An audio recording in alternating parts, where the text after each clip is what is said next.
ನೀವು ಹೇಳ್ಬೇಕು.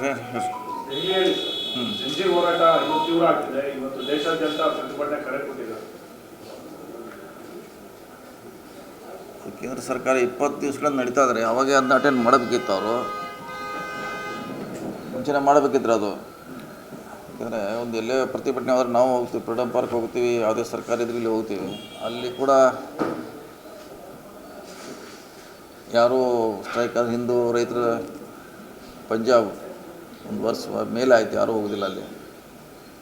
ಇದು ಆಲ್ಮೋಸ್ಟ್ 20 ಡೇಸ್ ಮೇಲೆ ಆಯಿತು, ಇಲ್ಲೂ ಯಾರು ಹೋಗ್ತಾ ಇಲ್ಲ. ಇದು ಪ್ರೆಸ್ಟೇಜ್ ಆಗಿ ತೊಗೊಳ್ಳೋದಂಥ ಅವಶ್ಯಕತೆ ಇಲ್ಲ. ಈಗ ಸರ್ಕಾರ ಅಂದರೆ ಜವಾಬ್ದಾರಿ ಅದು. ಏನೇ ಇದ್ದರೆ ಕೇಳಬೇಕು, ಪರಿಹಾರ ಮಾಡಬೇಕು. ಲೋಪದೋಷ ಇದ್ದೇ ಇರ್ತದೆ, ಅದನ್ನು ಸರಿಪಡಿಸೋದು ಬಿಟ್ಟು ಯಾರು ಒಬ್ಬರು ಹೋಗ್ತಾ ಇಲ್ಲ ಅಂದರೆ ಭಾಳ ಆಶ್ಚರ್ಯ ಅದು. ಹೋಗ್ಬೇಕು, ಅವ್ರು ಹೋಗ್ಬೇಕು, ಕೇಳಬೇಕು, ಅಟೆಂಡ್ ಮಾಡಬೇಕು. ಅದು ಮಾಡಬೇಕಲ್ಲ. ಮತ್ತು ಇಷ್ಟು ದೊಡ್ಡ ಮಾಡಲಿಕ್ಕೆ ಕಾರಣ ಅವರೇ ಕಾರಣ. ಮೊದಲೇ ಇದನ್ನು ಅವ್ರು ಟ್ಯಾಕಲ್ ಮಾಡಿ ಮೀಟಿಂಗ್ ಮಾಡಿ ಅವ್ರಿಗೆ ಹೀಗಾಗಿದೆ ಏನು ಮಾಡಬೇಕು ಸಜೆಷನ್ ತೊಗೊಂಡ್ರೆ ಅಲ್ಲೇ ಮುಕ್ತಾಯಗೊಳ್ಬೋದಿತ್ತು. ಅದು ಪ್ರೆಸ್ಟೇಜ್ ಮಾಡೋದ್ರಿಂದ ಅನಾವಶ್ಯಕ ಸಮಸ್ಯೆ ಉದ್ಭವ ಆಗಿದೆ ಇಲ್ಲಿ ದೇಶ ತುಂಬ.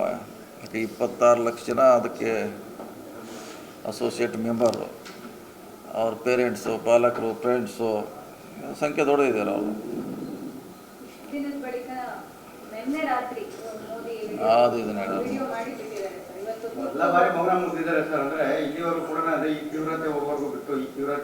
ಅದೇ ನಾನು ಹೇಳಿದ್ರೆ ಅವರೇನೋ ಮಾಡೋ ಅವಶ್ಯಕತೆ. ಹಿಂದೆ ಅವ್ರ ಮಂತ್ರಿನ ಕಳಿಸಿದ್ರೆ ಅಥವಾ ಬೇರೆ ಯಾರಿಗೂ ಡೆಪ್ಯೂಟ್ ಮಾಡಿದರೆ ಅವರೇ ಮಾತಾಡ್ಕೊಂಡು ಬರ್ತಿದ್ರು. ಅವ್ರನ್ನ ಬೇಕಾದ್ರೆ ಅವ್ರನ್ನೇ ಅವರು ಆಫೀಸ್ ಕರೆಸಿ ಮಾತಾಡ್ಬೋದಿತ್ತಲ್ಲ. ಇಷ್ಟು ದೊಡ್ಡ ಘರ್ಷಣೆ, ವಿದ್ಯಾರ್ಥಿ ಮೇಲೆ ಹಲ್ಲೆ ಇದಾವ ಆಗ್ತಿರ್ಲಿಲ್ಲ. ದೊಡ್ಡ ಮಟ್ಟದ ಪ್ರತಿಭಟನೆ ಆದರೂ ಧರ್ಮೇಂದ್ರ ಪ್ರಧಾನ್ ಅವರು ರಾಜೀನಾಮೆ ಕೊಡೋದಕ್ಕೆ ಮುಂದಾಗ್ತಿಲ್ಲ. ಮೋದಿ ಅವರು ಕೂಡ ರಾಜೀನಾಮೆ ತಗೋತಿಲ್ಲ. ಅಂದರೆ ಧರ್ಮೇಂದ್ರ ಪ್ರಧಾನ್ ಅವ್ರನ್ನ ಇಲ್ಲಿ ರಕ್ಷಣೆ ಮಾಡ್ತಿದ್ದಾರೆ.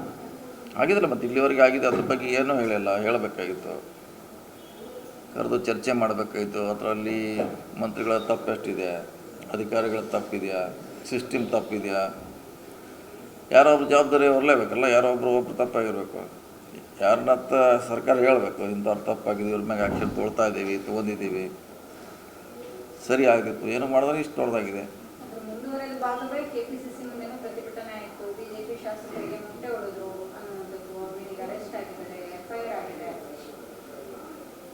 ಇಲ್ಲ ಮೇಡಮ್, ಒಂದಕ್ಕೊಂದಂಗೆ ಅದು ಬೆಳೀತಾ ಹೋಗೋದು ಅಷ್ಟೇ. ಅದು ಹಾಗೇನೆ ಎಲ್ಲ ರಾಜ್ಯಗಳಿಗೂ ಈಗ ವ್ಯಾಪಿಸ್ತಾ ಇದೆ. ದೇಶದಲ್ಲಿ ಕಾರ್ಯಕರ್ತರಲ್ಲಿ ಅದು ಎಲ್ಲ ಕಡೆ ಅದೇ ಹೇಳೋದು. ಪರಿಣಾಮಗಳು ಕೂಡ, ಏಕೆಂದರೆ ಕಾಂಗ್ರೆಸ್ ಇರಲಿ, ಬಿಜೆಪಿ ಯಾವುದೇ ಸರ್ಕಾರ ಇರಲಿ, ಎಲ್ಲ ರಾಜ್ಯಗಳ ಮೇಲೆ ಸರ್ಕಾರ ಆಗುತ್ತೆ. ಹಾಗಾಗಿ ಮುನ್ನೆಚ್ಚರಿಕೆ ಅವ್ರು ಎಚ್ಚೆತ್ತುಕೊಳ್ಬೇಕಿದೆ. ಅವ್ರು ಎಚ್ಚೆತ್ತುಕೊಳ್ಬೇಕು. ಮುನ್ಸೂಚನೆ ಯಾರು ಕೂಡ ಶಾಶ್ವತ ಅಲ್ಲ ಅನ್ನೋದು ಒಂದು ಇಂಡಿಕೇಶನು. ಈ ದೇಶದಲ್ಲಿ, ಜಗತ್ತಿನಲ್ಲಿ ಅಧಿಕಾರಕ್ಕೆ ಯಾರೂ ಶಾಶ್ವತ ಅಲ್ಲ. ಜನ ಯಾವಾಗ ಬೇಕಾದಾಗೂ ಯಾರನ್ನ ಕ್ವಶನ್ ಮಾಡ್ತಾರೆ ಅನ್ನೋದು ಇದು ಉದಾಹರಣೆ. ಚೈನಾದಲ್ಲಿ ಆಗಿದೆ, ರಷ್ಯಾದಲ್ಲಿ ಆಗಿದೆ, ಬೇರೆ ಬೇರೆ ದೇಶಗಳಲ್ಲಿ ಕೂಡ ಎಷ್ಟೇ ದೊಡ್ಡ ಪ್ರತಿಭಟನೆ ಆಗಿದೆ, ಉದಾಹರಣೆಗಳಿದೆ. ಮೊದಲೇ ಎಚ್ಚೆತ್ತುಕೊಳ್ಬೇಕು, ಅವ್ರಿಗೆ ಹೇಳಬೇಕು, ಸರಿಪಡಿಸುವಂಥ ಪ್ರಯತ್ನ ಮಾಡಬೇಕು. ಅಲ್ಲ, ಭಾಳ ಅವ್ರಿಗೆ ನೋಡಿ, ಮಳೆ ಗಾಳಿ ಚಳಿ ಅಂತ ಅಲ್ಲೇ ಮಲಗಿದ್ದಾರೆ, ಅಲ್ಲೇ ಇದ್ದಾರೆ, ಊಟಿಲ್ಲ, ಪ್ರತಿಭಟನೆ ಮಾಡ್ತಿದ್ದಾರೆ. ಅದು ಎಲ್ಲೋ ನಾವೆಲ್ಲ ಕಳ್ಕೊಂಡಿದ್ದೀವಿ. ನಮ್ಗೆ ಹೋರಾಟ ನಿವಾರಣೆ ಮಟ್ಟಕ್ಕೆ ವಿದ್ಯಾರ್ಥಿಗಳು ಬಂದಿದ್ದಾರೆ. ಈಗೂ ಕೂಡ ಏನಾಗಿಲ್ಲ, ಈಗೂ ಕಾಲು ಮಿಂಚಿಲ್ಲ. ಪ್ರಧಾನಮಂತ್ರಿಗಳು ಮಧ್ಯಸ್ಥಿಕೆ ವಹಿಸಬೇಕು. ಯಾರು ತಪ್ಪಿಸ್ತಾರೋ ಅವ್ರನ್ನ ಕ್ರಮ ಕೈಗೊಳ್ಳಬೇಕು. ಮುಂದೆ ಈ ರೀತಿ ಆಗದಂಗೆ ನೋಡ್ಕೊಳ್ಳೋ ಜವಾಬ್ದಾರಿ ಕೇಂದ್ರ ಸರ್ಕಾರದ. ಅದನ್ನು ಮಾಡಬೇಕು. ಅದನ್ನು ಮಾಡಿ ಪ್ರೆಸ್ಟೇಜ್ ಮಾಡೋಂಥದ್ದು ಏನಿದೆ ಇದರಲ್ಲಿ?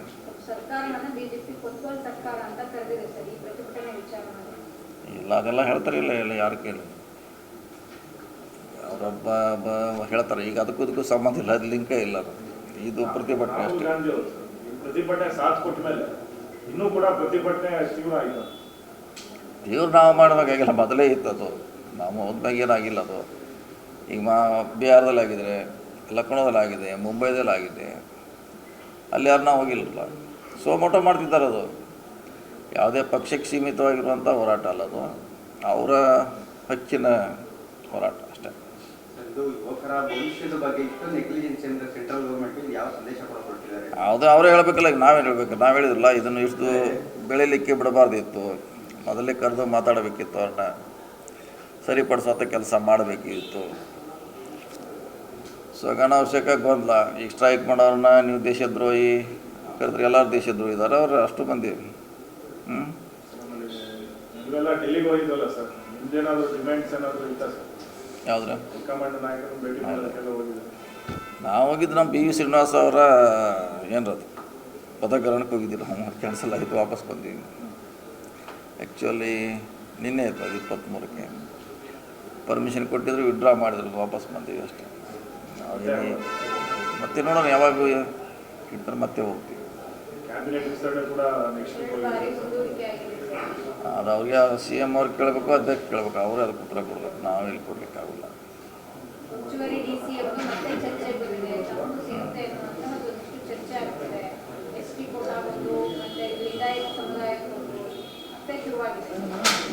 ಗೊತ್ತಿಲ್ಲ, ನೋಡ್ಬೇಕೇನದು ಅವರು ಹೈಕಮಾಂಡ್ ಚರ್ಚೆ ಮಾಡ್ಬೇಕಷ್ಟೆ. ನಮ್ಮ ವ್ಯಾಪ್ತಿಯಲ್ಲಿ ನಮಗೇನು ವಿಚಾರ ಗೊತ್ತಿಲ್ಲ ಅದ್ರ ಬಗ್ಗೆ. ನಾವು ಮುಂಚೆಯಿಂದ ಹೇಳ್ತಾ ಇದ್ದೆ ಸರ್, ಕೊಟ್ಟರೆ ಅನುಕೂಲ ಅಂತ. ಕೊಡ್ಬೇಕಂತ ಹೇಳಿದ್ರು, ಅವ್ರು ಯಾರಿಗೆ ಕೊಡ್ತಾರೆ ಅಂತ ಗೊತ್ತಿರಲಿಲ್ಲ. ಕೊಟ್ಟರೆ ಅವ್ರ ಸಮುದಾಯಕ್ಕೆ ಮತ ಹೇಳಲಿಕ್ಕೆ ಅನುಕೂಲ ಆಗುತ್ತೆ ಅಂತ ಹೇಳಿದ್ದೀವಿ. ಕೊಟ್ಟರೆ ಪಕ್ಷಕ್ಕೆ ಅನುಕೂಲ ಆಗ್ತದೆ. ಕರ್ನಾಟಕ ಭಾಗದಲ್ಲೂ ಕೂಡ ಸಂಘಟನೆಗೆ ಅನುಕೂಲ ಆಗುತ್ತೆ. ಎಲ್ಲ ಭಾಗದಲ್ಲಿ ಅನುಕೂಲ ಆಗ್ತಾರೆ, ಆಗೋಲ್ಲ ಅಂತಿಲ್ಲ, ಮಾಡಬೇಕಷ್ಟೆ. ನಾವೇನಾದರೂ ಭೇಟಿ ಮಾಡಿದಾಗ ಕೇಳ್ತೀರಾ ಸರ್? ನಾವು ಯಾವುದಕ್ಕೆ ಕೇಳೋಲ್ಲ. ಈಗಾಗಲೇ ಮಂತ್ರಿ ಮಾಡಿದ ನಮಗೆ.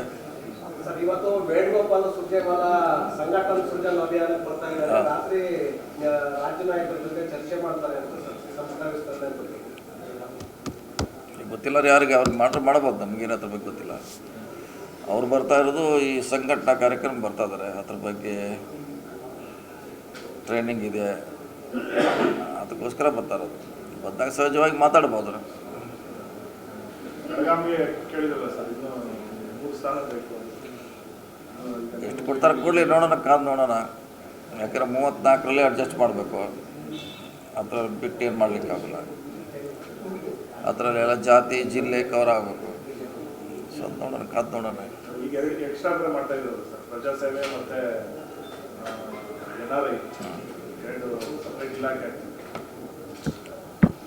ಎಕ್ಸ್ಟ್ರಾ ಮಾಡ್ತಿದ್ದಾರೆ. ನೋಡೋಣ ಅದು ಹೆಂಗೆ ಅಡ್ಜಸ್ಟ್ ಮಾಡ್ತಾರೆ ನೋಡೋಣ. ಸಿ ಎಮ್ ಅವರು ಆ ಖಾತೆಗಳನ್ನು ಯಾರಿಗೆ ಕೊಡ್ತಾರೆ, ಅದನ್ನು ಹೆಂಗೆ ನಿರ್ವಹಣೆ ಮಾಡ್ತಾರೆ, ಕಾದು ನೋಡೋಣ. ಎಷ್ಟಿನಲ್ಲಿ ಸಮುದಾಯಕ್ಕೆ ಇನ್ನೂ 3 ಸ್ಥಾನ ಕೊಡಬೇಕಾಗುತ್ತೆ. ಇನ್ನೂ 2 ಕೊಡ್ಬೇಕು, 2 ಕೊಡ್ಬೇಕು. ಅದ್ರ ಬಗ್ಗೆ ಏನಾದರೂ ಕೇಳಿದ್ರು? ಇಲ್ಲ, 2 ಕೊಡೋದು ಹೇಳಿದ್ವಿ ನಾವು ಅಷ್ಟೇ. ಮುಂಚೆನೇ ಹೇಳಿದ್ವಿ, ಈಗೂ ಹೇಳಿದ್ವಿ ಅಷ್ಟೇ.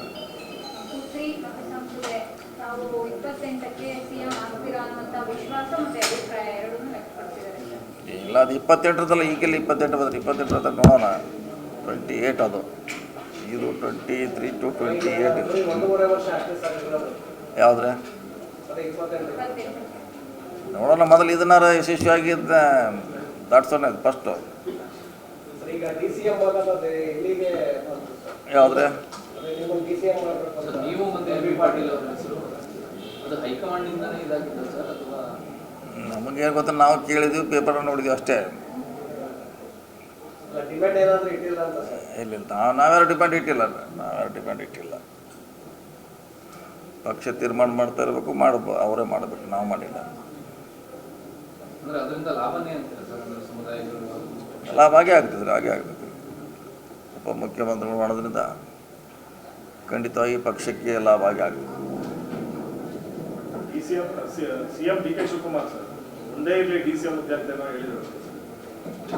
ಹೆಚ್ಚುವರಿ ಬೇಡ, ಒಂದೇ ಇರಲಿ. ಇಲ್ಲ, ಗೊತ್ತಿಲ್ಲ. ಈಗ ಆದರೂ ಚರ್ಚೆ ನಡೀತಾ ಇದೆ ಪಕ್ಷದಲ್ಲಿ. ಅದು ನೋಡ್ಬೇಕು ಯಾವ ಮಟ್ಟಕ್ಕೆ ಹಿಂಗೆ ಯಶಸ್ವಿಯಾಗಿ, ಗೊತ್ತಿಲ್ಲ. ಚರ್ಚೆ ಅಂತ ನಡೀತಾ ಇದೆ. ಬೆಳಗಾವಿಯಿಂದ ಸೌದೆಯವರಿಗೆ ಕೊಡಬೇಕು ಅಂತ ಡಿಮ್ಯಾಂಡ್ ಜೋರಾಗಿದೆ ಅಂತ ಸರ್. ಯಾರಿದ್ದಾರೆ ಅವರ ಬೆಂಬಲಿಗರು ಬೆಂಬಲಿಗರಿಂದ ಮಾಡೋದಲ್ಲ. ಬೆಂಬಲಿಗರು ಹಂಗೆ ಮಾಡ್ಬೇಕಾದ್ರೆ 1 ಲಕ್ಷ 2 ಲಕ್ಷ ಅಂತಂದು ಸೇರಿಸ್ತಾರೆ. ಪಕ್ಷ ತನಗೆ ಯಾರಿಗೆ ಬೇಕೋ ಅವ್ರನ್ನ ಮಾಡ್ತಾರೆ. ನಾವು ನಮ್ಮ ಡಿಮಾಂಡ್ ಏನು ಕೇಳೋಲ್ಲ. ಅವರು ಪಕ್ಷಕ್ಕೆ ಯಾರು ಅನಿವಾರ್ಯ ಅವ್ರು ಮಾತ್ರ ಮಾಡ್ತಾರೆ ಅಷ್ಟೇ. ಅವ್ರನ್ನ ಮಾಡ್ಬೋದು, ಮತ್ತೆ ಯಾರನ್ನ ಬೇರೆದವ್ರನ್ನ ಮಾಡ್ಬೋದು. ಅದು ಪಕ್ಷಕ್ಕೆ ಬಿಟ್ಟಂಥ ವಿಚಾರ. ಅದು ಡೆಲ್ಲಿಗೆ ಹೋಗಿದ್ರಿ ಅಂದ್ರೆ ಸೌದಿಯವರಿಗೆ ಕೊಡಬೇಡಿ ಅಂತೇಳಿ ಒತ್ತಡ ಹಾಕಿದಿರಿ ಅಂತ ಸರ್, ನಿಜನ ಸುಳ್ಳು ಅಂತ? ಇಲ್ಲ, ಒತ್ತಡ ಅದೇ ಹೇಳ ಡಿಸಿಷನ್ನು. ಈಗ ಭಾಳ ಮಂದಿ ಎಲ್ಲರಿಗೂ ಬೇಡ ಅಂತ ಭಾಳ ಮಂದಿ ಹೇಳ್ತಿದ್ದಾರೆ. ಅಂತಿಮವಾಗಿ ಮಾಡೋದು ಬಿಡೋದು ಪಕ್ಷಕ್ಕೆ ಬಿಟ್ಟಂಥ ವಿಚಾರ. ಕೆಲವ್ರು ಬೇಕಂತಾರೆ, ಕೆಲವ್ರು ಬೇಡ ಅಂತಾರೆ. ಅಂತಿಮವಾಗಿ ಮಾಡೋದು ಪಕ್ಷ. KN ರಾಜಣ್ಣ ಅವರು ಸಂಪುಟಕ್ಕೆ ಬರ್ತಾರೆ ಅಂತೇಳಿ ಚರ್ಚೆ ಶುರುವಾಗಿದೆ. ಇಲ್ಲ ಚರ್ಚೆಗೆ ನಮ್ಗೆ ಏನೂ ಗೊತ್ತಿಲ್ಲ ಅದು. ಸರಿ, ಆಮೇಲೆ ಭೇಟಿ ಮಾಡಿದ್ರು ಸರ್ ರಾಜ್ಯಣ್ಣ ಅವರು ಎಲ್ಲ ಸಿಕ್ಕಿಲ್ಲ ಈಗ ಭಾಳ ಸಾರಿ ಸಿಕ್ಕಿಲ್ಲ ಈಗ. ಕರ್ನಾಟಕ ನ್ಯೂಸ್ ಬೀಟ್ ಫಾಲೋ ಮಾಡಿ, ಸಬ್ಸ್ಕ್ರೈಬ್ ಮಾಡಿ.